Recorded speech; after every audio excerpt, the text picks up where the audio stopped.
COA certificate நிறைய பேருக்கு upload பண்ண சொல்லி வந்திருக்குது.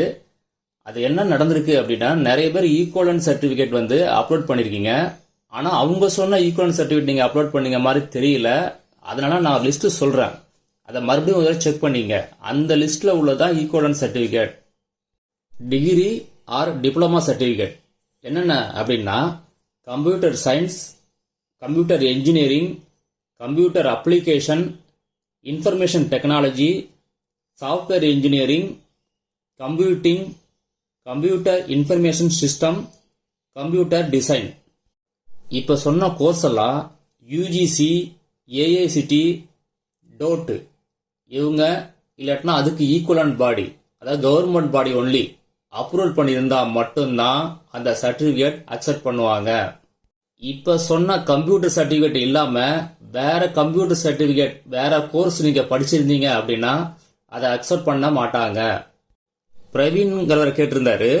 என்ன கேட்டிருந்தாருன்னா, ME CAD படிச்சிருக்கேன் அப்படின்னு சொல்லியிருந்தாரு. ஆனா நீங்க சொன்ன அந்த கோர்ஸ் இப்ப நான் சொன்ன கோர்ஸ்ல எதுவுமே மேட்ச் ஆகல. அதனால ஒரு தடவை செக் பண்ணிக்கோங்க. ஆனா நீங்க அப்ளை பண்ணும்போது ஈக்குவலண்ட் அப்படின்னு சொல்லியிருந்தீங்க. ஆனா ஈக்குவலண்ட்னா நான் சொன்ன அந்த கோர்ஸ் தான் ஈக்குவலண்ட் கோர்ஸ். அடுத்தது மேகலா அப்படிங்கறத கேட்டிருந்தாங்க. அதாவது அவங்க PSTM சர்டிபிகேட்ல காம்படிட்டன்ட் அத்தாரிட்டி தப்பா இருக்கு அப்படின்னு சொல்லியிருக்காங்க. இப்ப நான் ஒரு லிஸ்ட் சொல்றேன். அவங்க தான் காம்படிட்டன்ட் அத்தாரிட்டி. அவங்க தான் சைன் பண்ணி சீல் போட்டிருக்கணும். ஒரு தடவை செக் பண்ணிக்கங்க. PSTMல யாரு சைன் பண்ணிருக்கணும் அப்படின்னா, principal, headmaster, district educational officer, chief educational officer, district Adi Dravidar welfare officer, இவங்க தான் சைன் பண்ணிருக்கணும்.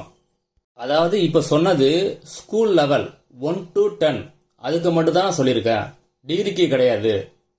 அடுத்தது ஆதிங்கிறவங்க PW ஃபார்ம் சப்மிட் பண்ணல, பாஸ்புக்கில் தான் சப்மிட் பண்ண. ஆனா அது ஃபார்ம் மாதிரியே தான் இருக்கும், அதை தான் சப்மிட் பண்ண அப்படின்னு சொல்றீங்க. ஆனா TNPC அப்படி சொல்லல. TNPC ஃபார்மேட் 5, 6, 7 அது தனி ஃபார்மேட்டு. அந்த ஃபார்மேட்ல தான் நீங்க அந்த சர்டிபிகேட்டை ப்ரொடியூஸ் பண்ணணும். TNPCயோட ஃபார்ம் 5, 6 or 7 இதுல எந்த ஃபார்ம் உங்களுக்கு சூட்டபிளோ அந்த ஃபார்ம்ல சைன் வாங்கி சப்மிட் பண்ணுங்க. ஃபார்ம் 5ன்னு ஒன்று இருக்கும், அது ஓல்டு டைப்பு, அது அக்செப்ட் பண்ண மாட்டாங்க.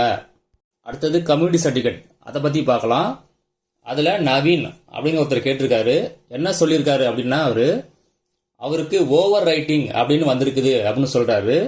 அதாவது அவர் சர்டிபிகேட்டை ஃபோல்டு பண்ணியிருக்காரு, அந்த ஃபோல்டிங் தான் தெரியுது அப்படின்னு சொல்றாரு. அந்த மாதிரி இருந்தா அவங்க அக்செப்ட் பண்ண மாட்டாங்க. அவங்களுக்கு சர்டிபிகேட் கிளியரா வேணும். அதனால மறுபடியும் உங்களால சர்டிபிகேட் எடுக்க முடியும்னா எடுத்து அப்லோட் பண்ணுங்க. அப்லோட் பண்ண பிறகு அதை வியூ பாருங்க, கிளியரா இருக்கா அப்படின்னு பார்த்துட்டு அதுக்கு பிறகு பண்ணுங்க. அடுத்தது சுமதிங்கிற கூட சொல்லியிருக்காங்க. என்ன சொல்லியிருக்காங்க அப்படின்னா, கம்யூனிட்டி சர்டிபிகேட் நாட் லெஜிபிள் அப்படின்னு சொல்லியிருக்காங்க. அதாவது இதுக்கு என்ன அர்த்தம்னா, கிளியரா இல்லைன்னு சொல்லியிருக்காங்க. அதனால மறுபடியும் கிளியரா அப்லோட் பண்ணுங்க. அடுத்தது பார்கவி சுந்தர்ராஜ் அவங்க என்ன சொல்லியிருக்காங்க அப்படின்னா, ஃபாதர் நேம் மிஸ்டேக்கா இருக்குன்னு சொல்லி அப்லோட் பண்ண சொல்லியிருக்காங்க.